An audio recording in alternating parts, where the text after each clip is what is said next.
Now, please open your eyes and share your experience.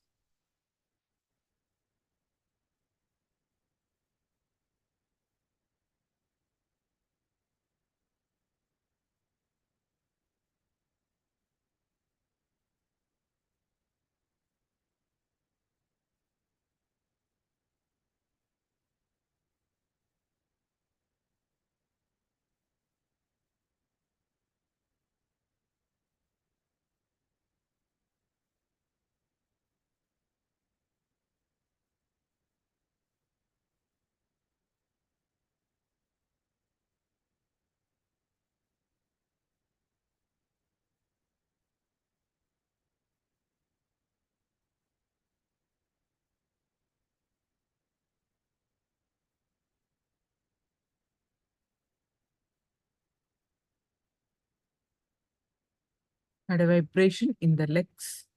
Wonderful.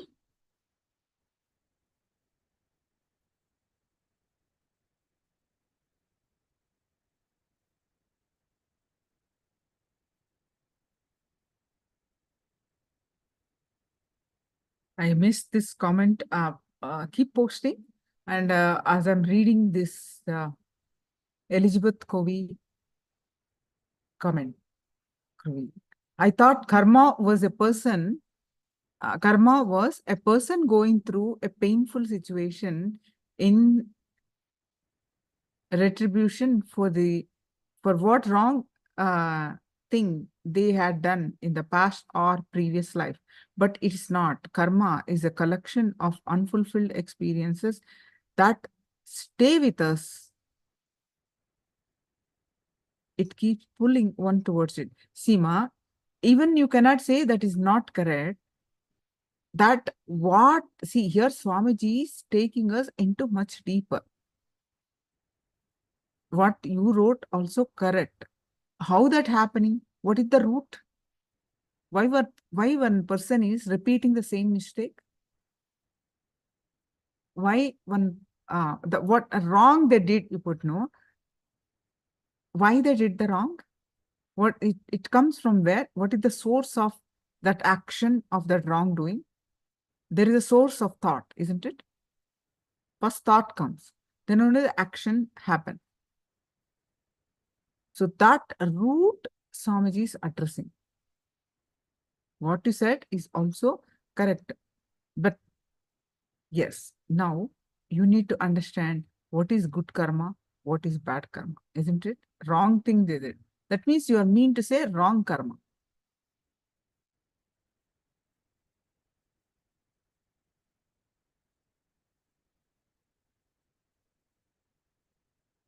Christina also says vibration and shake.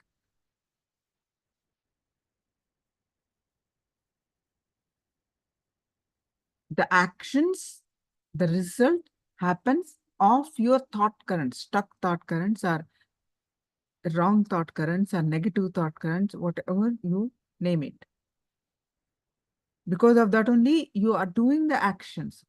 Your actions, the physical actions, physical manifestation of actions, it doesn't happen just like that, isn't it? Your thought currents are responsible. Swamiji is addressing those. Okay. Now, what is good karma? What is bad karma? Let's watch. Then you'll may get some clarity.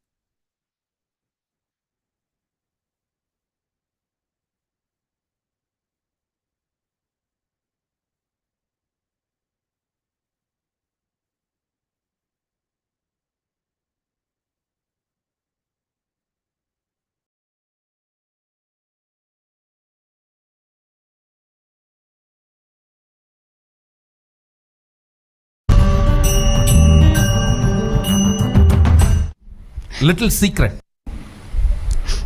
It's a real secret.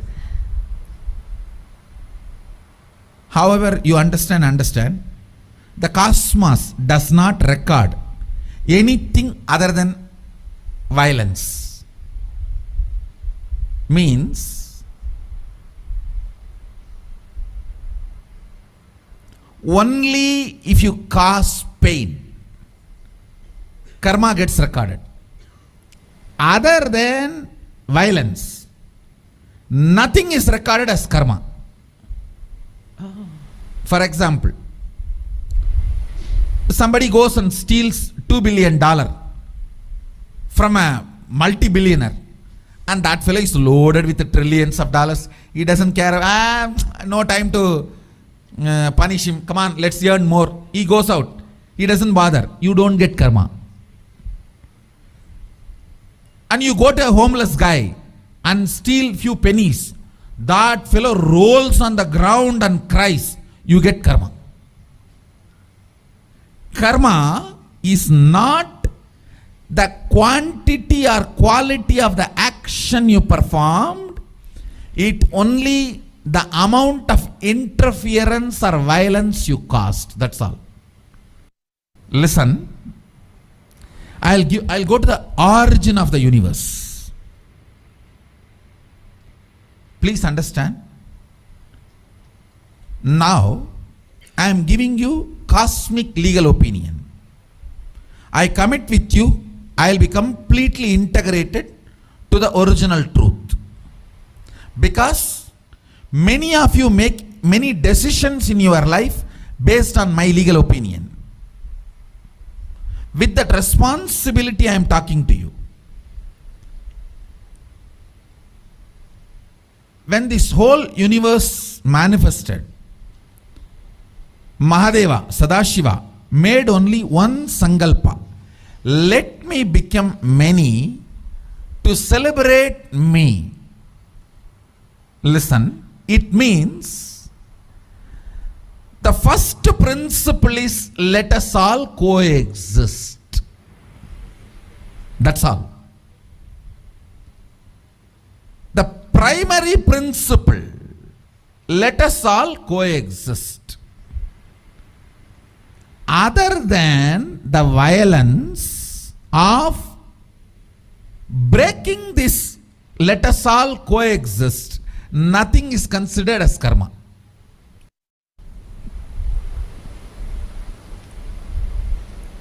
All of you are getting what I am saying?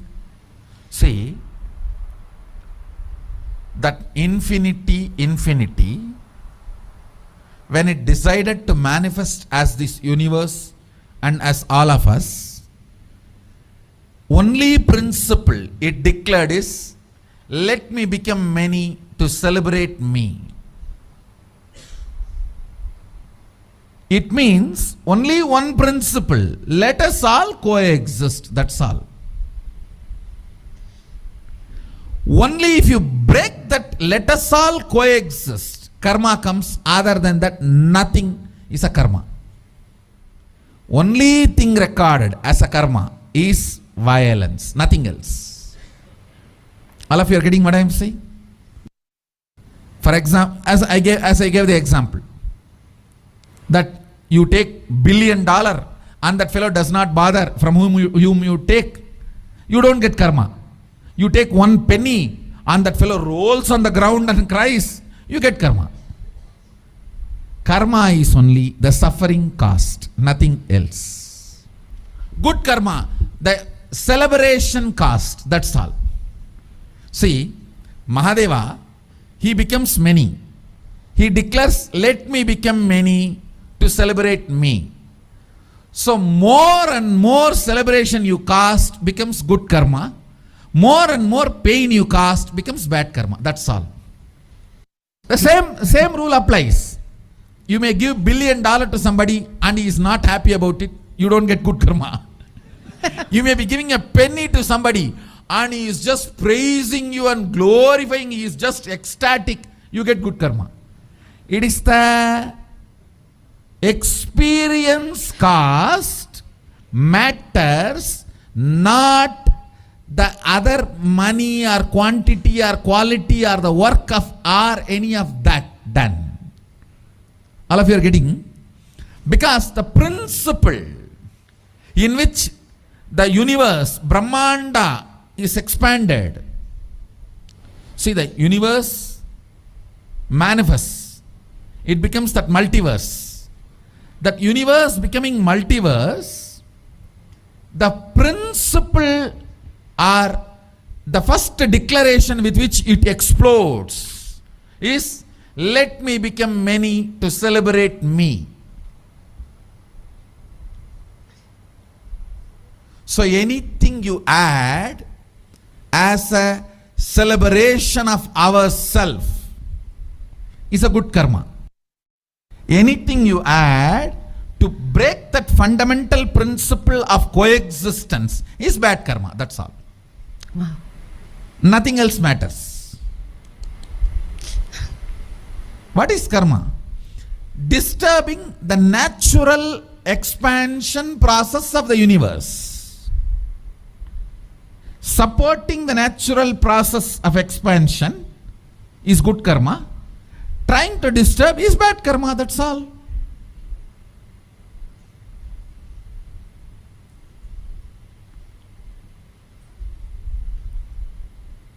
That is why I tell people, whole life who drinks and smokes does not have 1 inch of karma. He may have health issue, but one non-veg meal is enough to put you in hell. Because the pain of the animal is there. Animal is not going to be blessing you and dying when it dies. Oh loka samasta sukhino bhavantu. Let everyone be blissful and happy eating my body. No.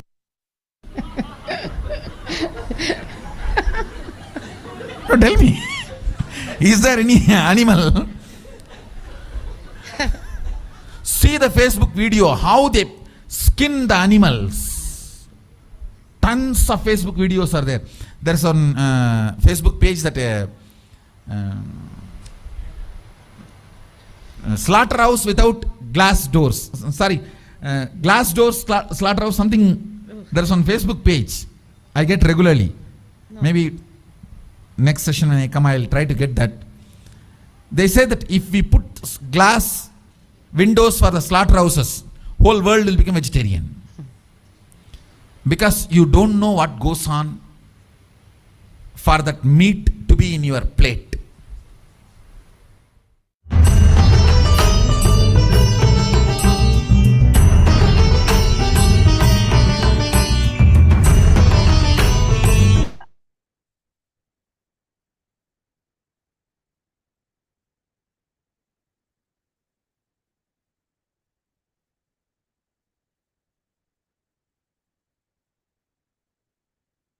Now,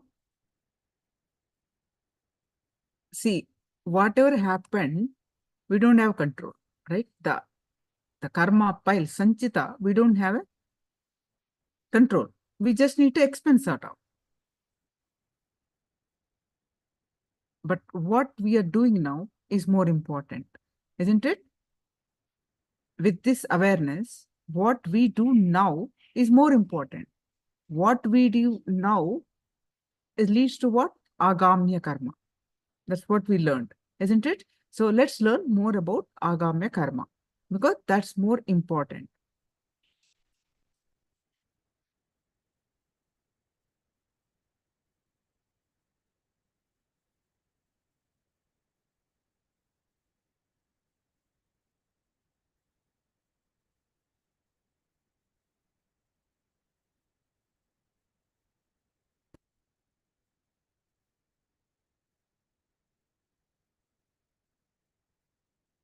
Epigenetics of the biology of karma.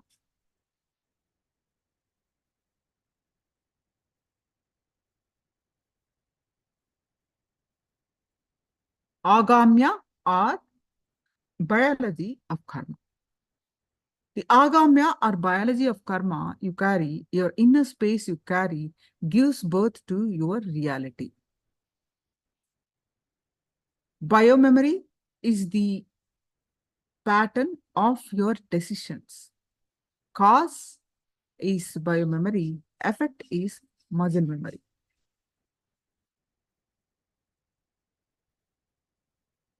What is muscle memory? What you store in the physical body.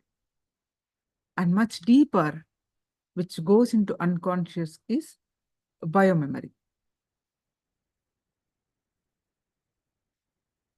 Agamya karma or understood as biology of karma, is the zone where your very core existence touches your body to operate. Thoughts, words, deeds are source of your agamya or biology of karma.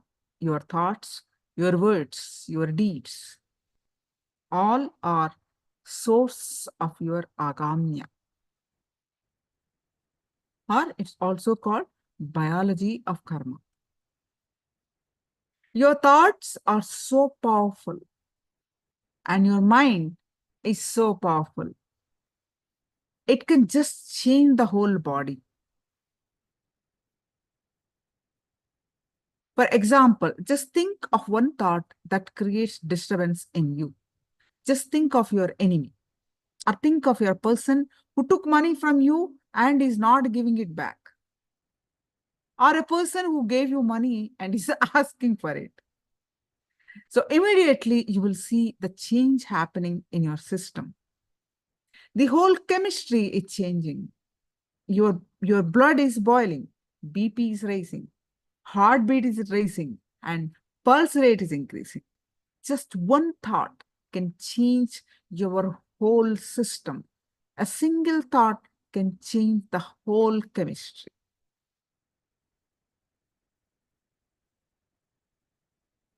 So clean the gathered agamya karma through the science of unclutching.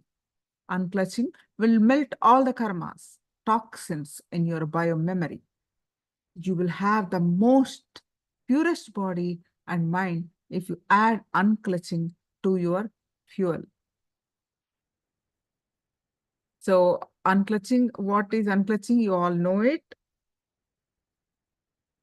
When we change gears while driving a car, whether we change from first to second or second to third or any gear for that matter, we have to pass through a neutral every time. We have to completely depress the clutch or unclutch, move through neutral, and only then we can go to the next gear, right? So in the same way, we experience a neutral space between any two thoughts in our mind. That neutral space, that silence that exists between the two thoughts is peace and bliss.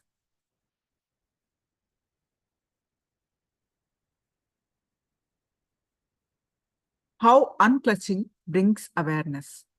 When you suddenly become aware, any thought that flows in front of you becomes your life for that moment. You start giving attention to it, either to fulfill it or to escape from it. So what you were never told is, be very clear, every moment that passes in your life without you being aware of it, without your presence, is suffering. You will either directly or indirectly create situations for suffering.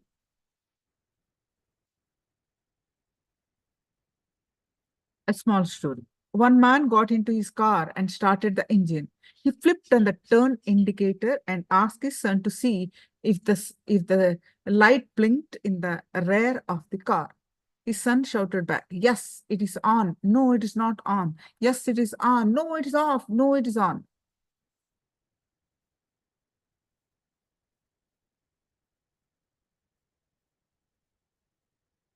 So what you were never told is, if you just see the thought flow in front of you, suddenly you will realize, oh God, all these things are actually going on in me. I don't have a clue where I'm heading. I don't know what is happening in me. You are not aware, but constantly you believe you are aware.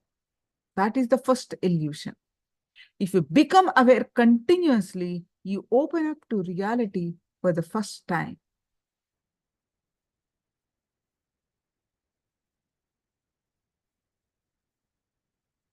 Unclutching makes you more creative and productive. There is no linear connection between one thought that we have and another thought that we have. The only relationship between the thoughts is that they come from the same source. But we constantly connect one thought to the next thought in a linear manner.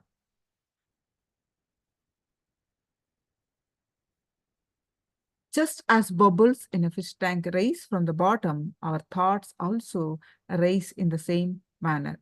When one bubble comes and reaches the surface of the water, the next bubble starts and then third bubble starts. Because the bubbles are rising at a high speed, they took like a continuous stream. Actually, there is always a gap between the two bubbles. Like the bubbles, we also experience a neutral space between two thoughts. Since the gap or the neutral space between the two thoughts is so small, we think all thoughts are connected and form a shaft. But there is always a gap between the two thoughts. Unclutching through the breath technique. Between the incoming breath and the outgoing breath is a neutral space. Your identity exists in the incoming and outgoing breath spaces. Constantly, you can connect and see you are connected when you are aware of your breath. But in the gap of the neutral space, your identity does not exist. Once you have experienced unclutching, you don't even need to practice any technique. Just remembering the unclutching experience is enough. You will again be in that same space. Now, close your eyes, sit straight for a few minutes. For the next few moments, inhale and exhale as deeply as possible.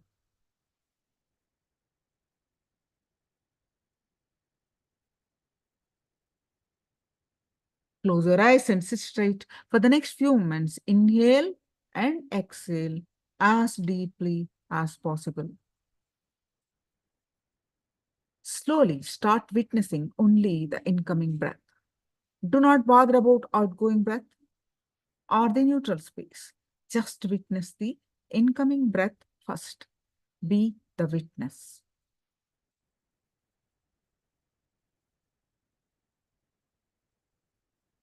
Just witness the incoming breath.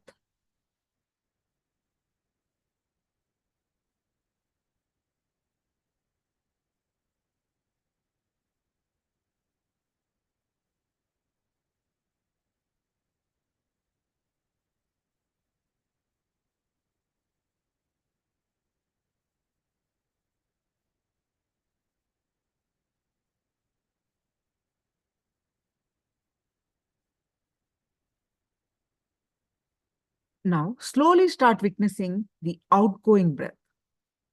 Forget about the incoming breath and the neutral space.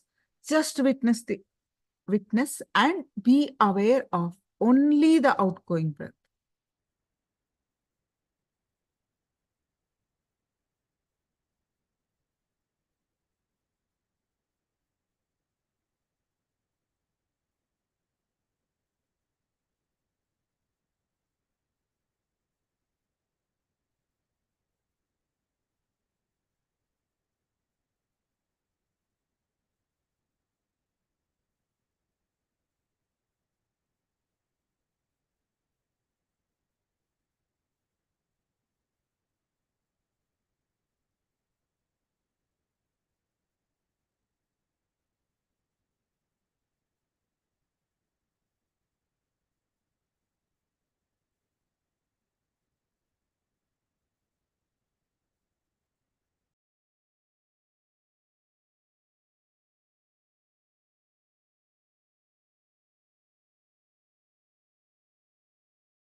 Now, slowly, very slowly, be aware of both the neutral spaces.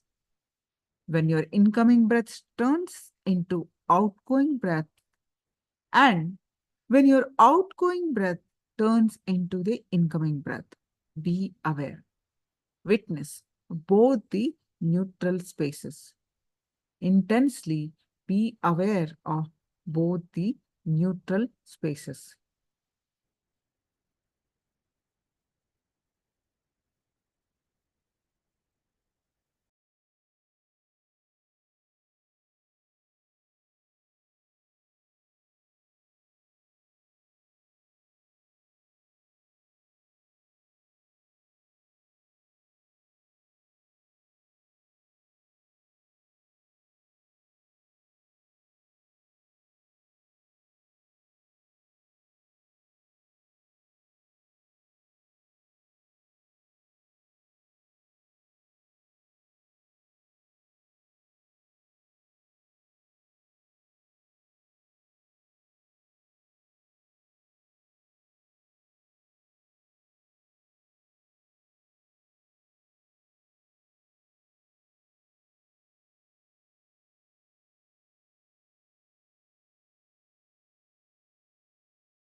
Now, be aware of incoming breath, neutral space, outgoing breath, and neutral space.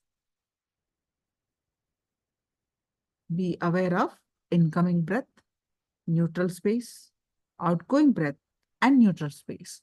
Be unclutched. Whatever thought comes in your mind, do not connect to it to anything. Don't even think that you are thinking. Even that idea comes because you connect your thoughts. Everything is just completely independent.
Yes.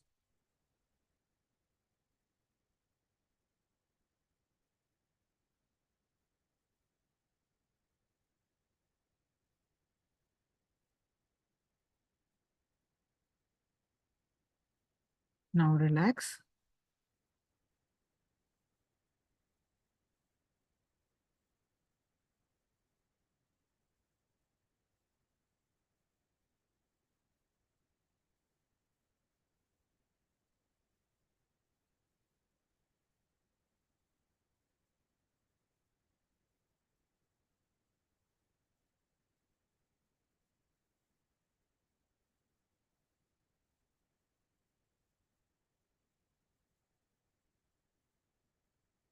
When you see one of the Upanishad words, Swamiji explains,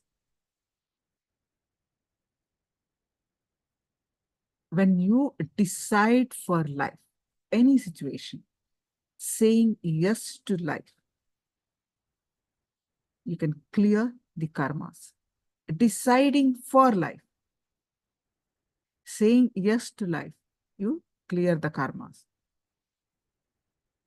Karma is the decision against life.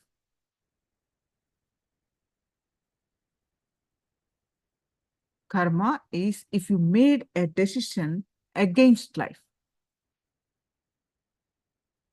If you're doing things putting you in incompletion is karma. When you decide to live, all karmas, fears, negativity will be clear.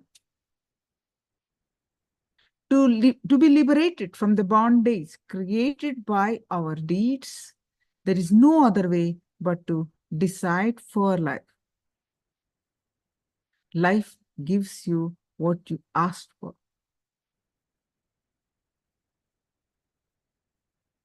Now, let's listen from Swamiji about explaining this beautiful cognitions about how we ourselves are creating karma and the thought current that we need to address.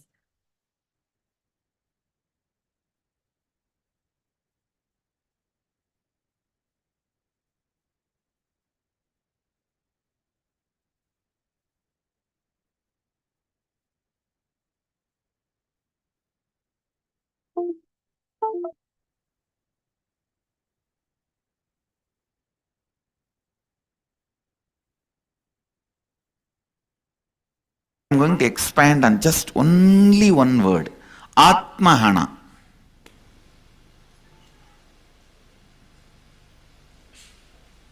Let's repeat the Upanishad, third mantra, third sutra in Isavasya Upanishad. Asurya namate lokaha antena tamasa vrutaha तागस्ते प्रेत्याभिगच्छन्ति एके चात्महनो जनाः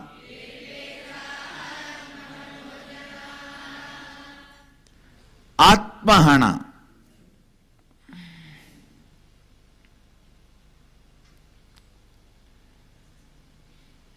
even while you are alive, saying yes to death is Atmahana, hell. Even during the so-called death, saying yes is liberation, enlightenment.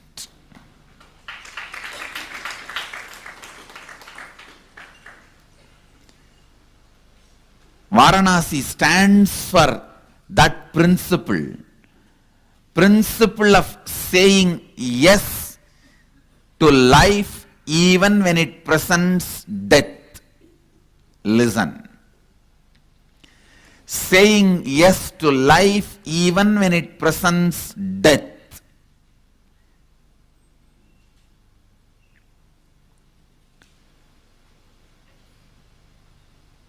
saying no to life in any form is Atmahana. Understand? If you feel, if you perceive life is doing something against you, life is not letting what you want happen, this feeling, life is not cooperating with me, supporting me, making what I want happen, this feeling is as universal as universe itself.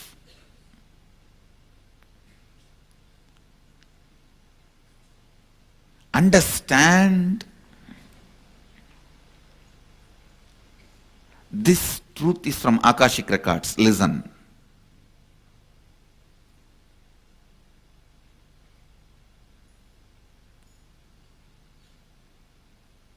Listen.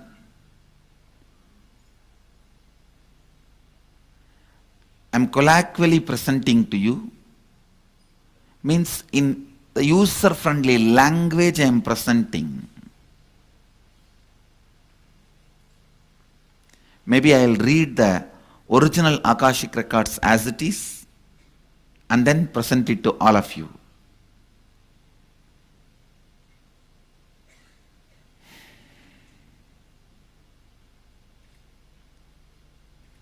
By its own existence, it expands into possibilities.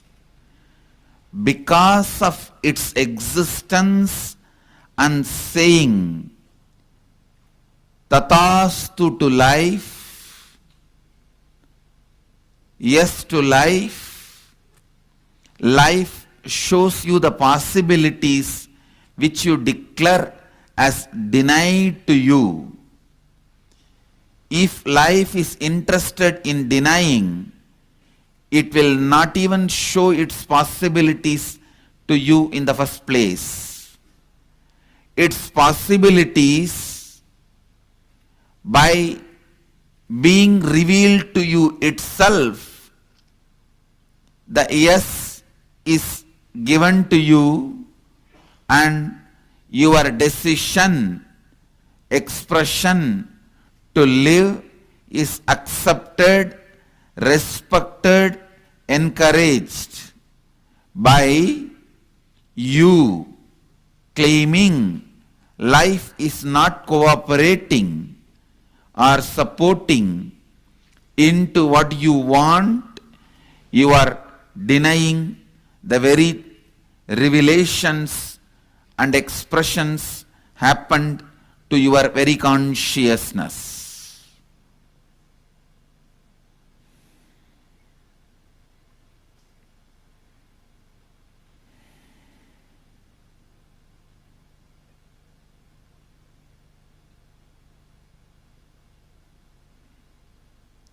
Listen.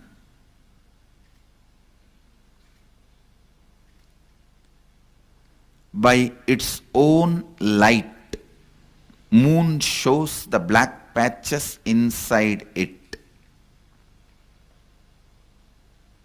By its own light, moon shows the black patches inside it.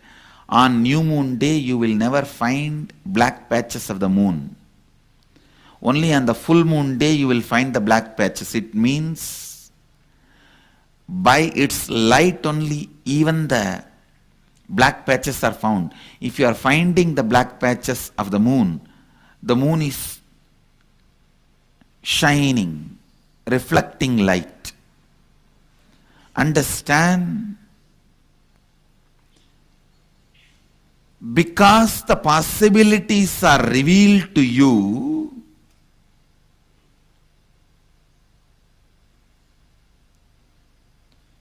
you even come to know about those possibilities.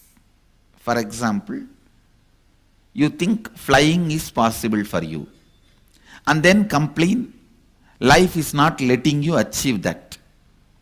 Becoming a billionaire is possible for you and then complain life is not letting you to achieve that. understand? The very moment life informs you something is possible, it is saying yes to you. The very moment you come to know flying is possible, becoming billionaire is possible, life is supporting you. That is why it is even making you understand it is possible for you.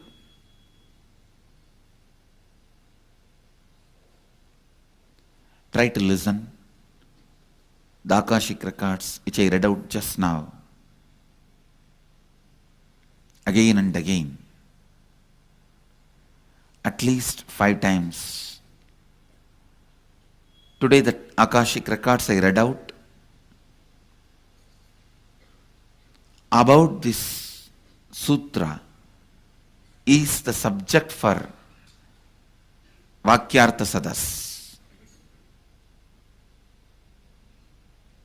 Listen, you feeling life is not letting what you want to happen in your life. For example, you always wanted health, but life is never letting that happen to you. You always wanted wealth, and just one day before you achieving it, everything collapses.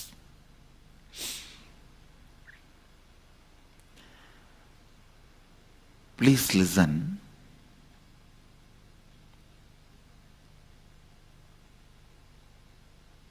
The very information being given to you, the hope being generated in you, that health is possible, wealth is possible, is a solid proof life is supporting you. Otherwise, even that possibility will not be informed to you. You will not be informed even about the possibility. The moment the possibility is informed, life is supporting you. Be informed.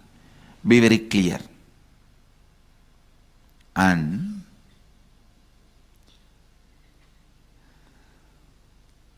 reading out Akashic records is much more easy than making all of you understand with the language you understand.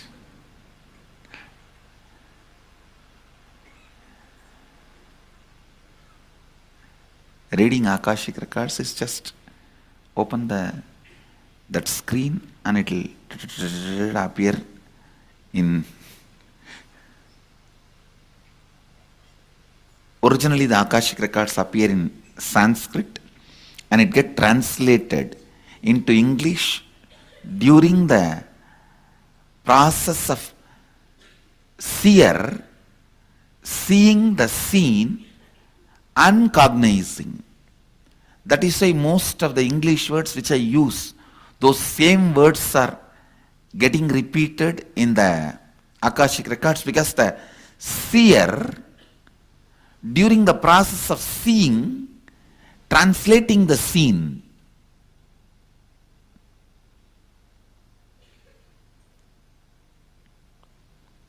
because the seer is the person who is talking to you regularly in English, he uses the same word to cognize and translate the scene during the process of seeing itself. Understand?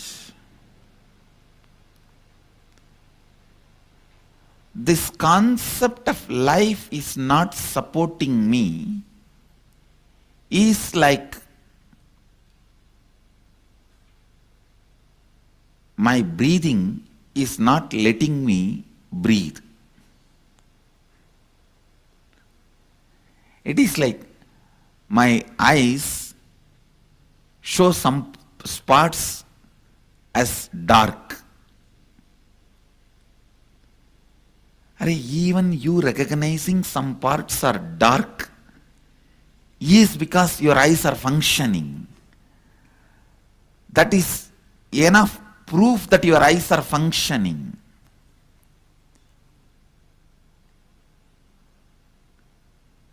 So if you feel you want to be a billionaire and you are denied the past, you are denied entry into billionaires club and it is not happening, be informed the very concept revealed to you that you can become billionaire is enough proof life is supporting you.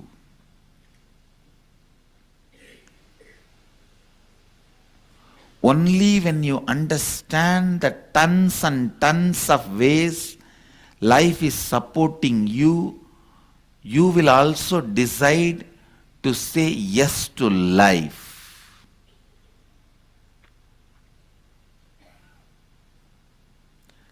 As long as you think life is denying you what you want, life is keeping you away from what you want,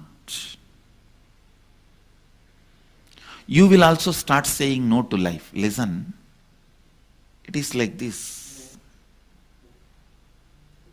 Your office provides you a beautiful house, car, everything needed for you to live and work. One day morning, while you are trying to drink your cup of coffee, the coffee tumbler fell and it was too hot and your feet got a little burnt. Immediately you sue the office. You complain about the office. See, they are responsible. They did not provide a carpet for me. Otherwise, the coffee would have been absorbed. It would not have spread and reached my feet and burnt it. How illogical and adharmic this action is. That is exactly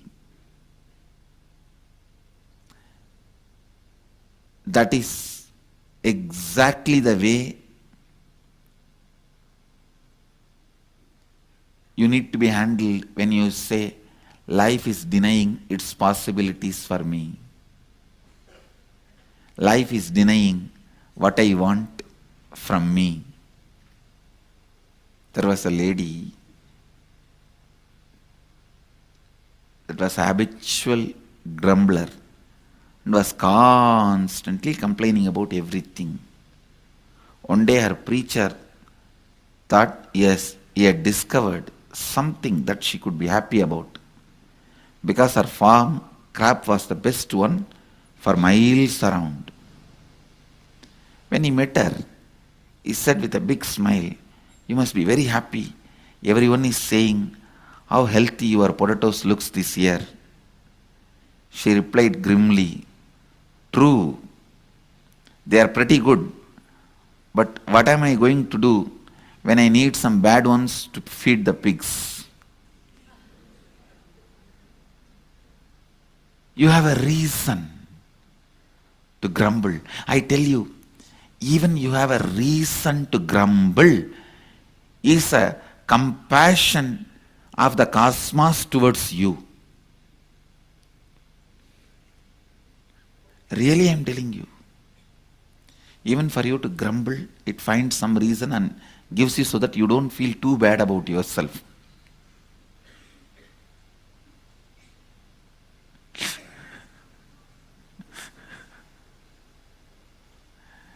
Understand, I am revealing the layer and layer meanings of this verse.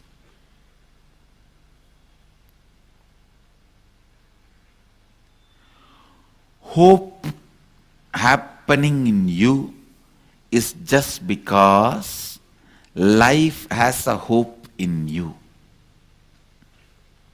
Understand?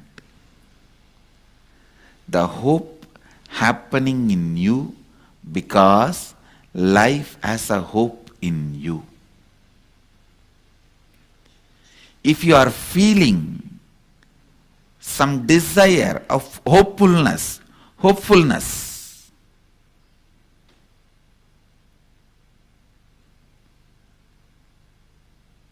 be very clear. life is giving you that experience itself because it has still hope on you. It still has hope on you. Don't think having hope is your birthright. Birth itself is not your right.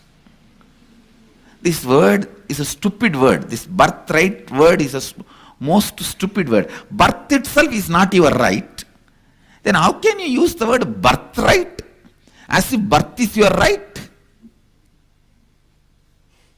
No. Somebody asked Ramana Maharshi,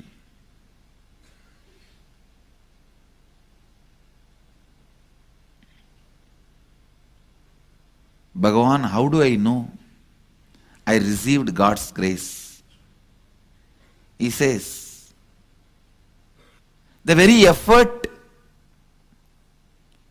you are putting to reach God is nothing but God's grace. Listen, the disciple asks, should I try doing spiritual practices or should I depend on God's grace? How do I know when I achieved the God's grace? He says, even you thinking that you should try or you trying itself is a solid proof you have His grace. Only if you have His grace, you can even think or work, plan to move towards Him.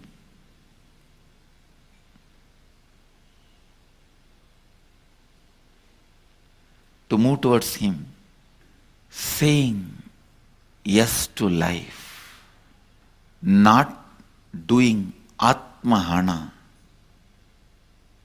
Understand? This word Atmahana, when it is translated into English, it's literally kill the Atma. But how can you kill the Atma?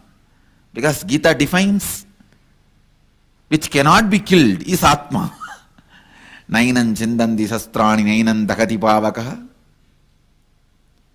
Which cannot be made wet by water and burnt by the fire and dried by the air and cut by the sword is Atma. Which cannot be killed is Atma. Then how you can say literally kill the Atma? Killing the Atma means saying no to life.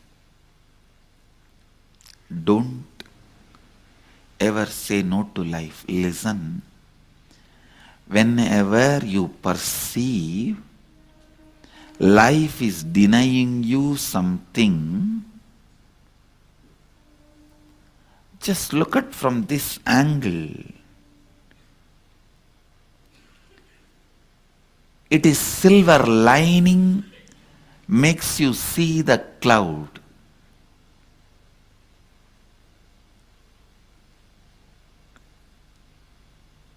You can't say, oh, what a big cloud. There is a end. Only then you are seeing the cloud.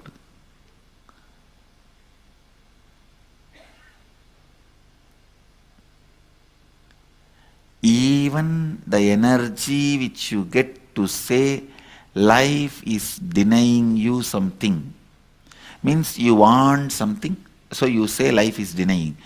The very idea you want something itself is enough proof life is supporting you. Understand?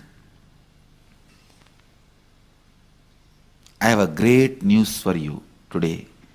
Anything you wanted even once, you have to enjoy it. You have to enjoy it. That is law of life. Anything you wanted even once, if you had a subtle greed for the seat even once? In any one of the future janmas, you will be made to sit in this and go through all the responsibilities you need to take for this. Only then you will be liberated. Understand? Only then you will be liberated. If you decide for liberation, then if the seat happens, it will be so beautiful. Just like how I am enjoying. But if you add for a greed, nothing wrong. It will not be denied to you. You have to live it. You have to enjoy it.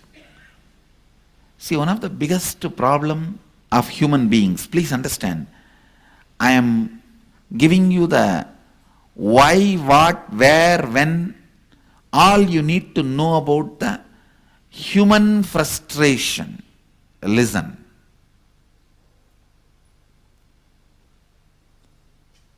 First you ask for the chair of CEO, then you think, even CEOs are under politicians. Let me ask for the seat of politician. Then you find, no, even politicians are falling at the feet of these swamis. This is the best seat. Then you ask for the seat of a swami. The other day I was reading a joke.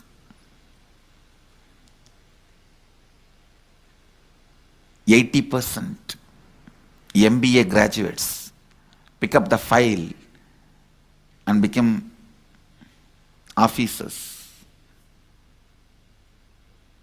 Just pass, pick up the files and get the government job and become bureaucrats.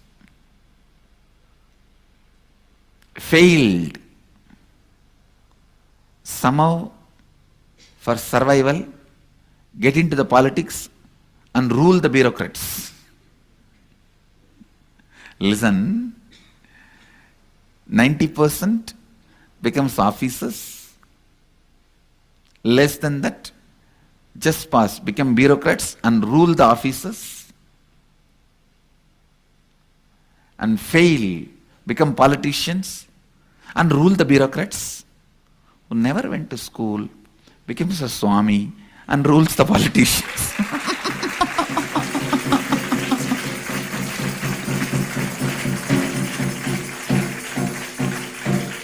Now I am not literally accepting this joke.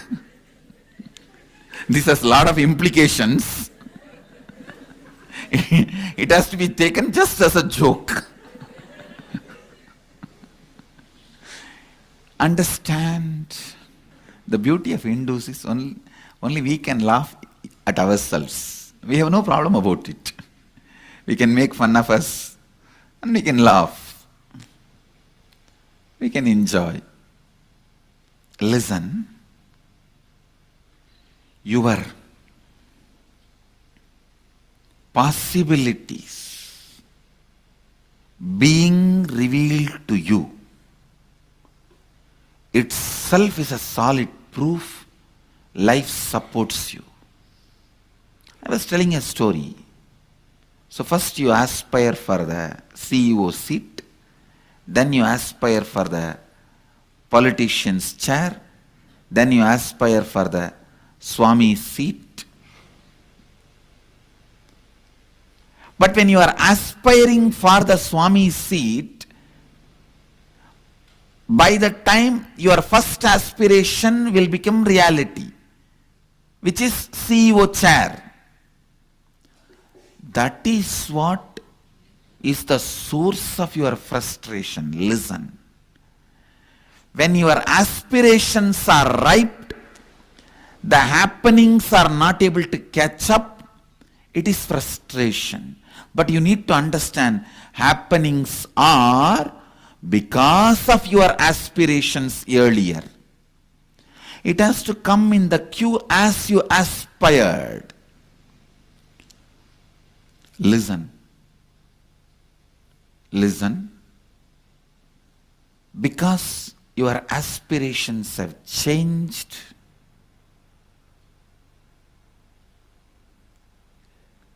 don't be frustrated about life. Everything you aspired has to be enjoyed. I tell you, this one law of life, if you understand, you will never curse the happenings of life. You know, every happening now, you aspired at one time. You craved for it at one time. This is the best news, greatest news I can give you. With this, you can come, wow, I craved for this one day, so I am enjoying. Anything you craved for has to be lived. Yes, now your aspirations have changed. That does not mean what you aspired can be dropped. It has to be lived so that you grow further, you grow further, you grow further. Listen. Even your aspirations getting matured is life saying yes to you. I tell you, if your aspirations are not getting matured and what you wanted is happening, that place is called Devaloka. Yes, what you always wanted, you will be enjoying, but your aspirations never get matured. I tell you, even if it is nectar, if your aspirations are not getting matured, you will be tired and bored. Even if it is a heaven, if your aspirations are not evolving, you will be sick and tired. The greatest happening of life is aspirations getting matured. Please understand.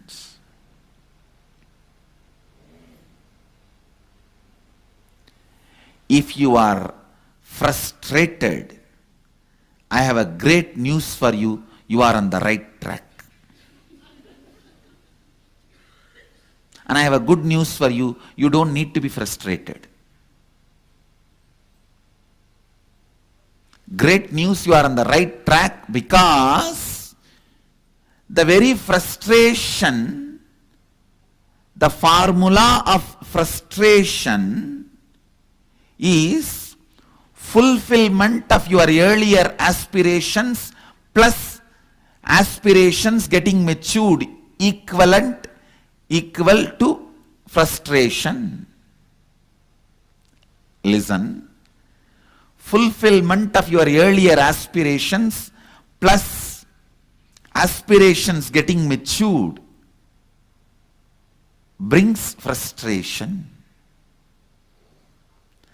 In law of life, your earlier aspirations, however silly it can be, it was, cannot be denied because you aspired for it.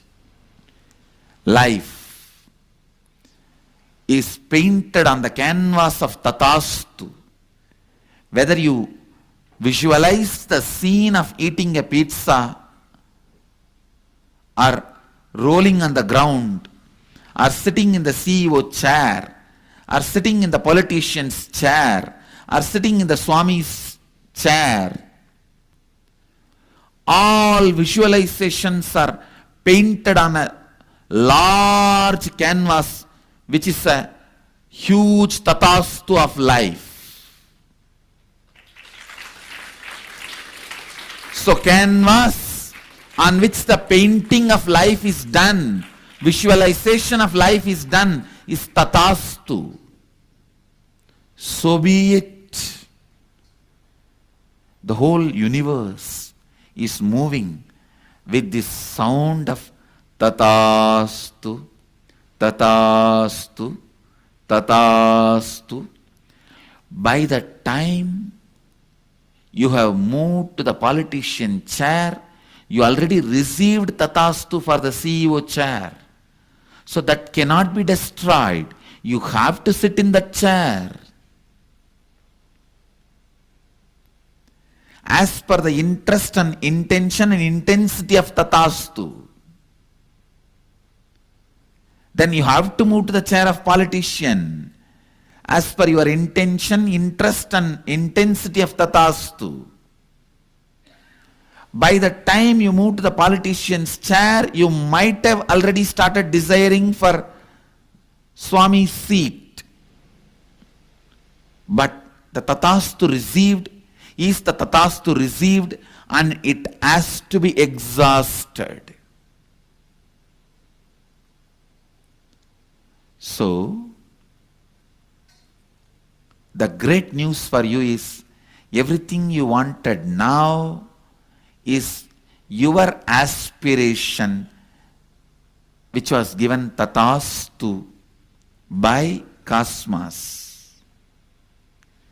Everything happening to you now is the tatastu you received earlier, is the great news. And good news is everything you are aspiring now is getting tatastu from the cosmos.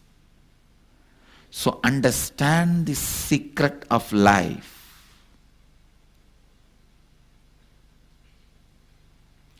Understand the secret of life and listen. Listen. I'm giving you the key to get out of frustration. Listen. Any situation you are in, when you are frustrated, look in and find out what must be the best thing in this situation for which I have aspired this situation in my past. Let me look from that context, this situation. You will see you are enjoying exactly what you wanted. Understanding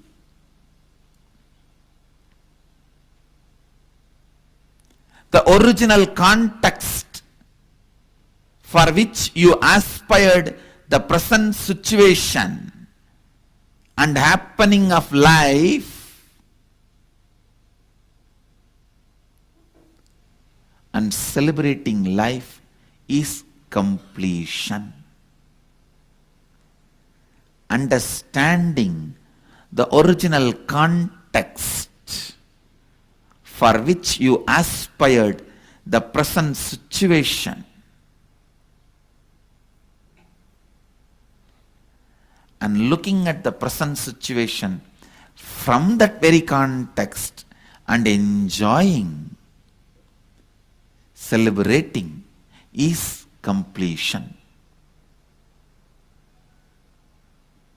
The moment you start celebrating the present happening, you are now qualified to make your updated aspirations into reality. If you celebrate the CEO chair, quickly you can jump into politician's chair. If you celebrate the politician's chair from the context why you asked for it, you can quickly jump into Swami's seat. If you celebrate that from the very context you asked, understanding, you can quickly jump into the Swamihood itself. Understand, even karma is not binding if you understand the context. You feel karma is binding because your context has become matured. Your aspirations have become matured. Aspirations getting matured should be celebrated, not to be cursed, not to be dealt with frustration. Listen. I wanted every one of you to listen to this satsang again and again. Only then you won't miss a single point and catch it. Just catching this satsang will free you from all the wrong concepts of karma, and you will say the real yes to life. Even your karma is not curse on you. No. Even your frustration cannot frustrate you anymore if you understand the frustration is caused by your aspirations getting matured. Listen, you want CEO chair, you achieve it before your aspirations got matured towards the politician's chair or towards the Swami's seat. Your life may look heaven, but not enlightenment.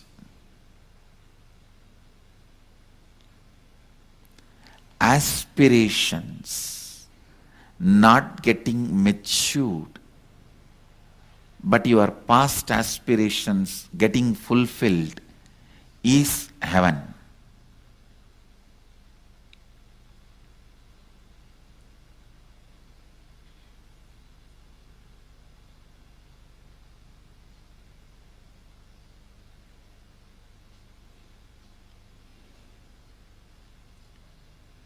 I tell you, it is only the Bholoka, the planet Earth, is the only loka where the aspiration getting matured is possible.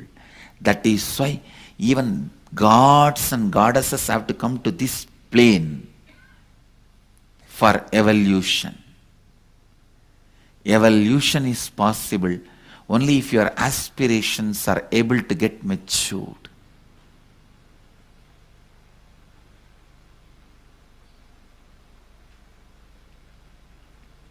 Analyze your whole life with this one truth.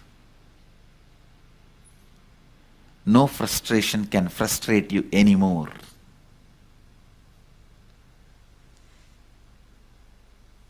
Frustration frustrates you only if you are from the wrong context.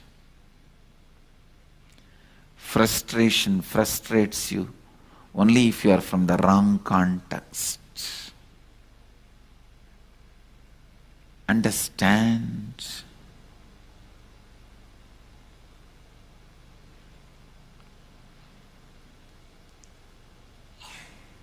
What I am talking in today's satsang is intense truths. You need to listen to this satsang 4-5 times. Only then you will understand layer by layer what I really mean by these statements.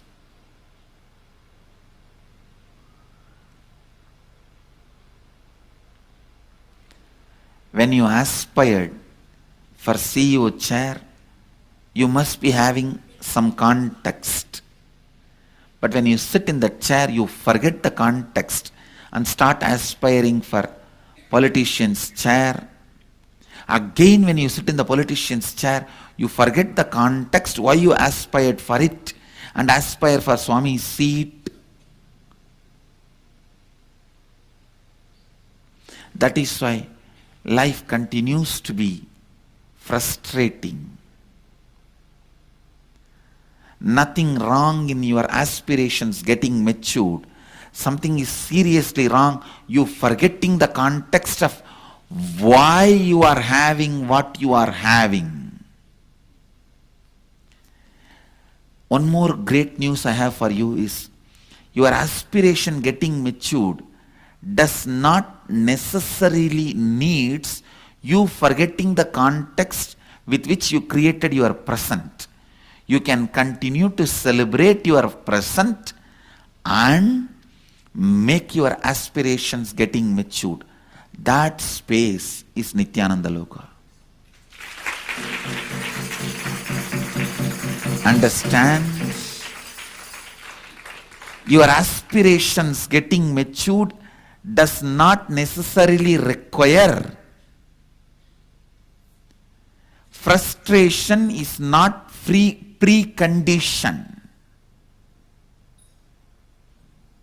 You forgetting the context of your earlier aspirations, present life. Aspirations, when you forget the context, why you aspired for it, will become a perspiration even if you achieve it. Because the context is forgotten. And forgetting the context is not a prerequisite for your aspirations to get matured. Knowing the context of the present, why you are having what you are having, why you aspired for it, remembering that right context,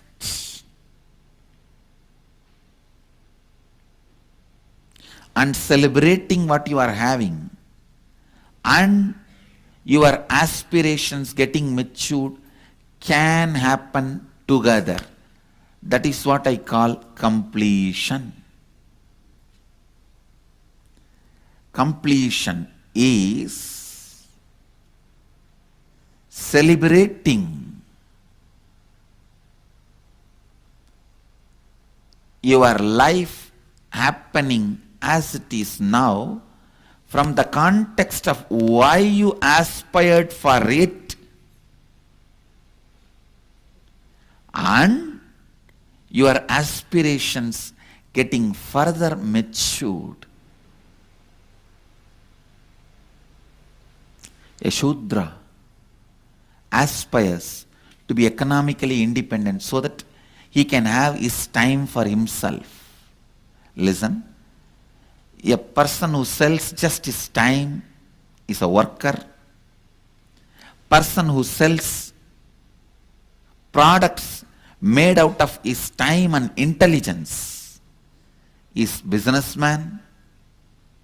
Person who sells certain concept of security and protection is politician, Kshatriya.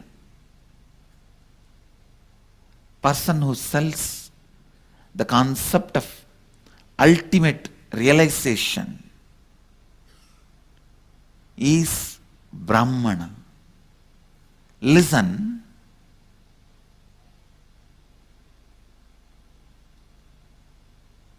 A worker always aspires to be a businessman so that he feels his life will be in his freedom. He can work whenever he wants and he can relax whenever he wants. So with that context, he aspires to be a businessman. But the moment he sits as businessman, he forgets the context why he wanted to be a businessman, and his greed makes him forget he can take off when he wants.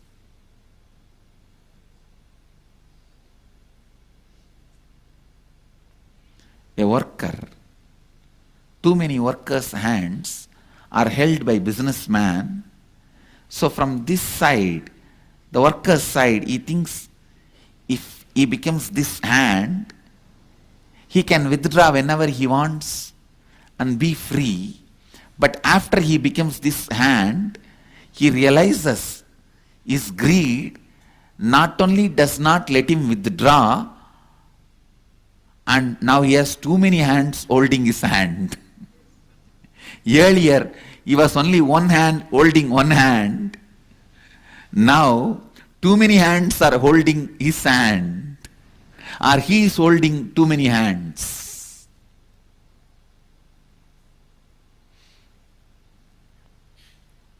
So when he becomes Vaishya, businessman, if he forgets that he wanted to become a Vaishya, businessman, just to have the freedom of his life, that being a businessman becomes frustration for him. But if he continues to remember, he wanted this seat just to have time for himself as he wants, he will be celebrating his seat. Remembering the context, why you wanted what you are having now, leads to completion. And a Vaishya always feels jealous about Kshatriya. See, they don't need intelligence, but they are ruling me. They are just giving some false sense of security and they are ruling me. So, a businessman aspires to be the power center, the power seat. He aspires, hey, these fellows don't do anything, but they are ruling me. I should get into that seat. Then I'll be so powerful. Yes. Get into that seat. Then so many enemies trying to attack you and take over your seat makes you forget the context. You wanted that seat to feel powerful, and you are so powerless in that seat now. Understand, the powerful seats always brings enough enemies which a businessman does not face in his life. Businessman may be trillionaire. He will have small, chota few enemies. But if he becomes a power center, even if he is a millionaire, he will have multi-million enemies.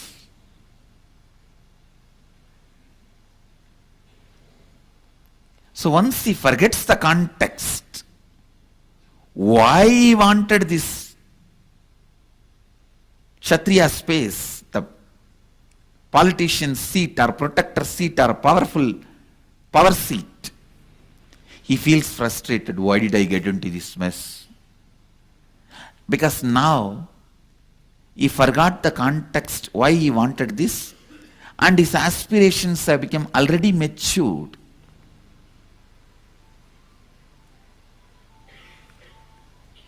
To be just let me sit quietly and teach, share knowledge, which is harmless job.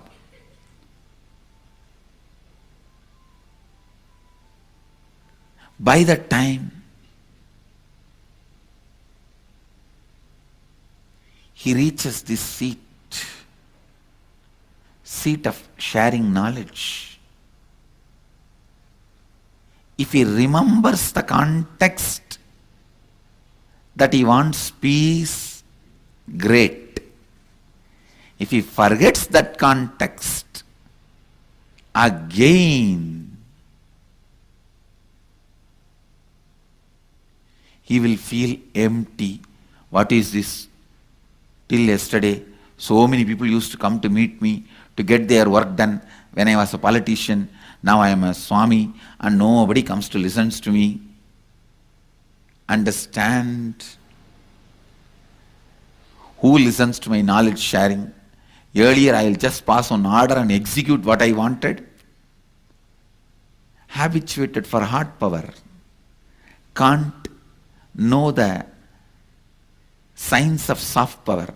Signs of soft power, understand, soft power is built on passions. Hard power is built on passion. Soft power stands on passions.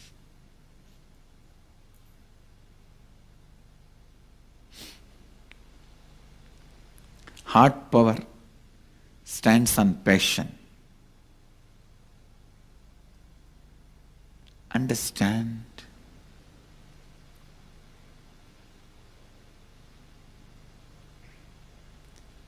meditate on formula of frustration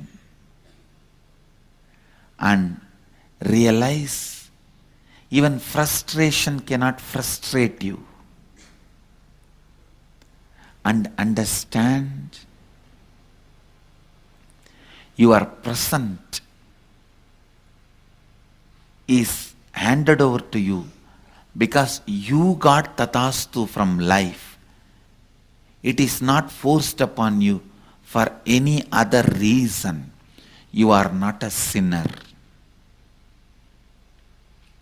You are not a sinner.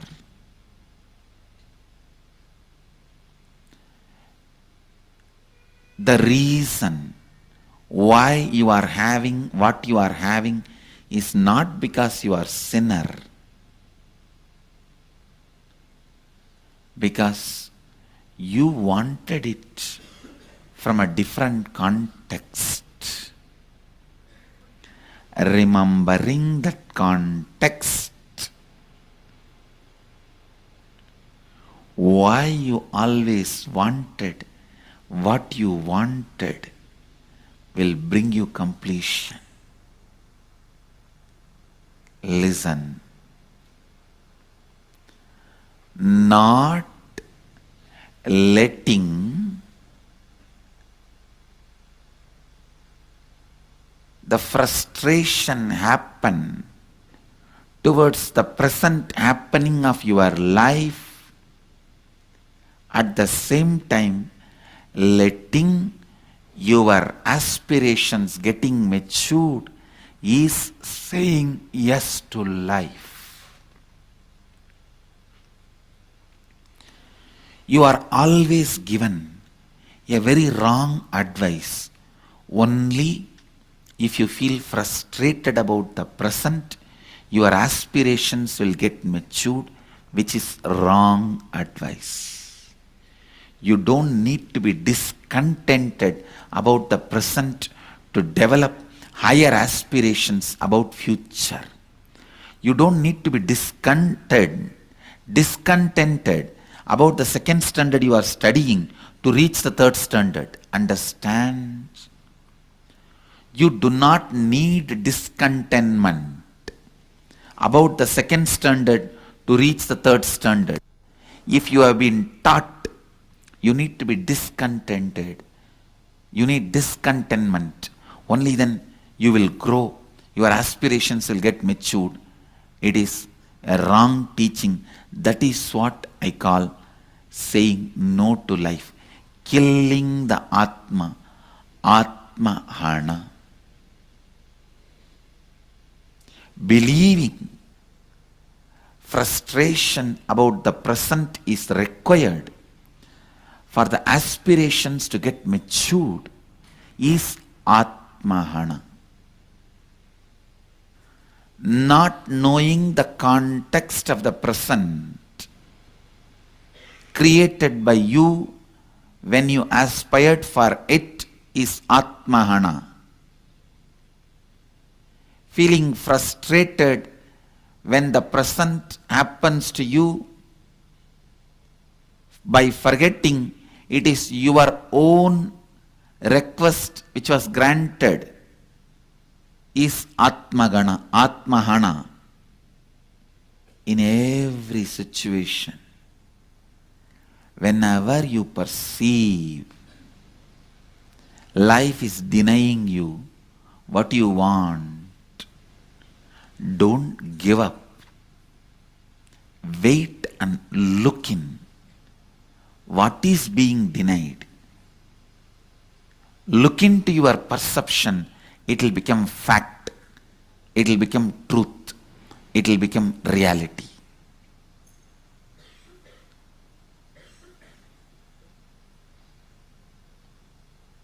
So the Akashic records,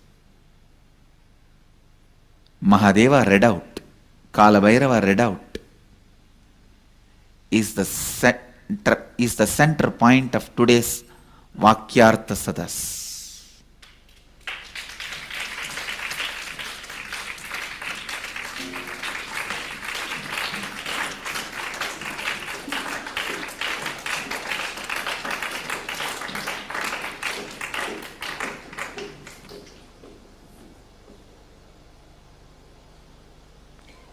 I'll continue on this one truth, Atmahana.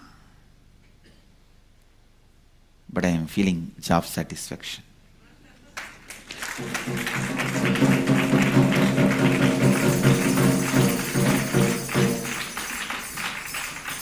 At least this one truth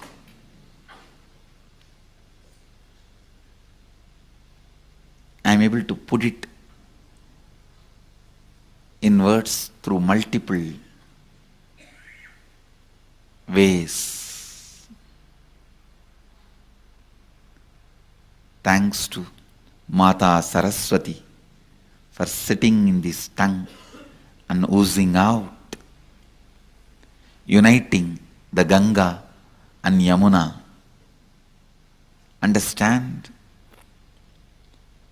The tradition describes Ganga is river of knowledge, Yamuna is river of devotion, Saraswati is river of enlightenment, which comes unseen underground.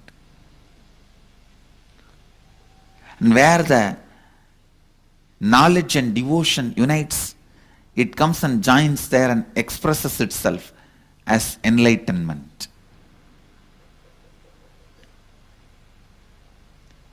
The knowledge is head, devotion is heart.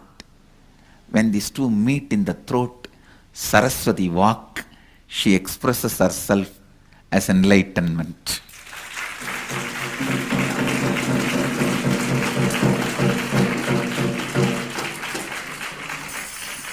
Thank Mother Saraswati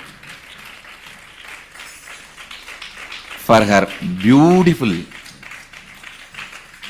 literally playing the veena.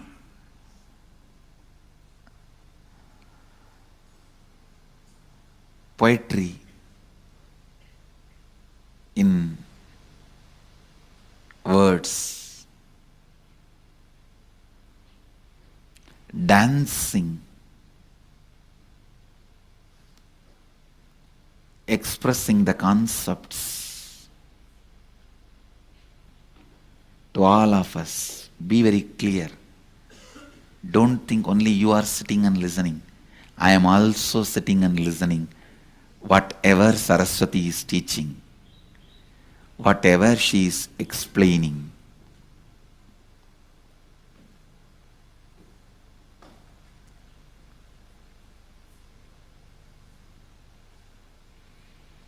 Namo Saraswati Sarasavani. Let you radiate. Let you continue to reveal yourself. And with this, I bless you all. Let you all radiate with integrity, authenticity, responsibility, enriching, causing, living Advaita, eternal bliss, Nithyananda. Thank you.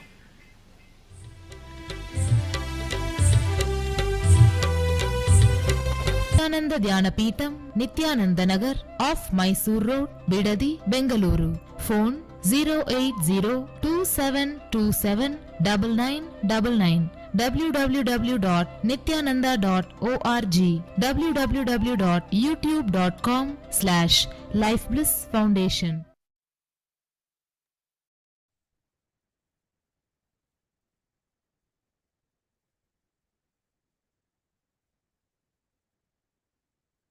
So what you have learned, please go ahead and post your understanding in a couple of sentences, maybe, or one or two sentences. What is the essence that you learned? And we are going to do the one more round of power manifestation.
So Diana's posted, frustration is not necessary. We must see the context of what we aspire and let it get matured. Wonderful.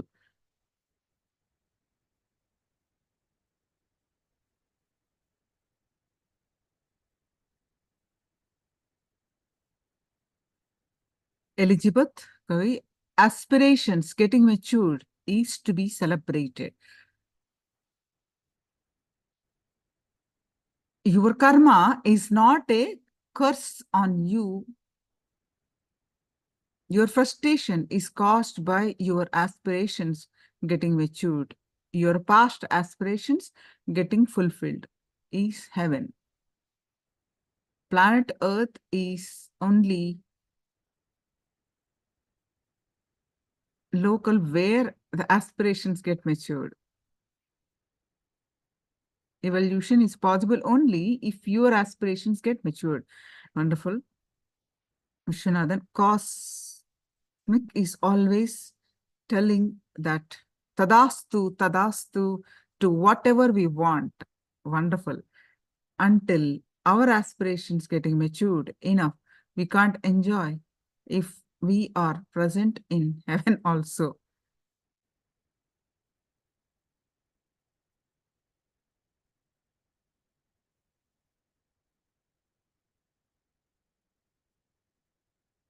Ma Diana, cosmos will give you what you ask for. All your questions that you're posting, only one answer. You drop this self-doubt. Cosmos will give you what you ask for. That is what we are learning.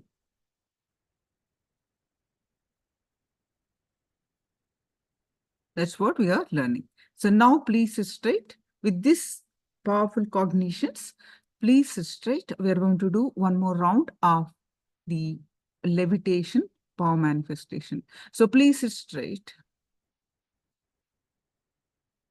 with your head, neck, back, straight line.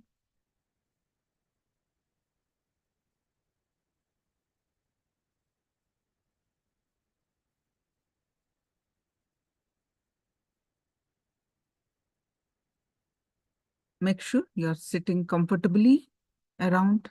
Nothing is there.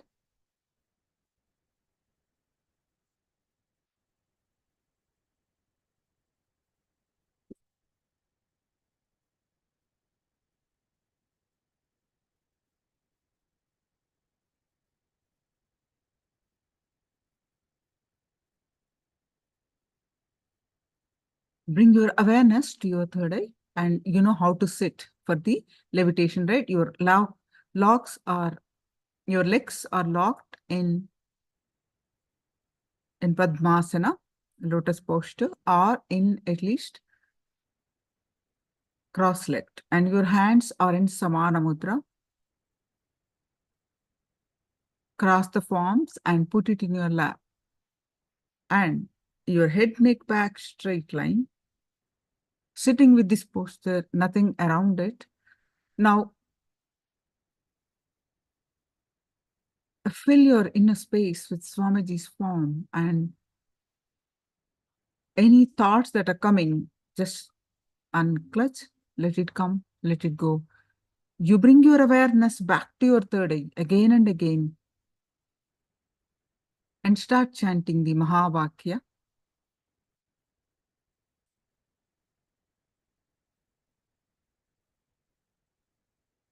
Om Nithyananda Paramashivoham. Start chanting the Mahavakya and experience the space of oneness. With that space of oneness, declare to levitate. Declare that your Kundalini rises. Declare to levitate off the ground. So let's start manifesting the power of levitation. Paramashivoham Om Nithyananda Paramashivoham Om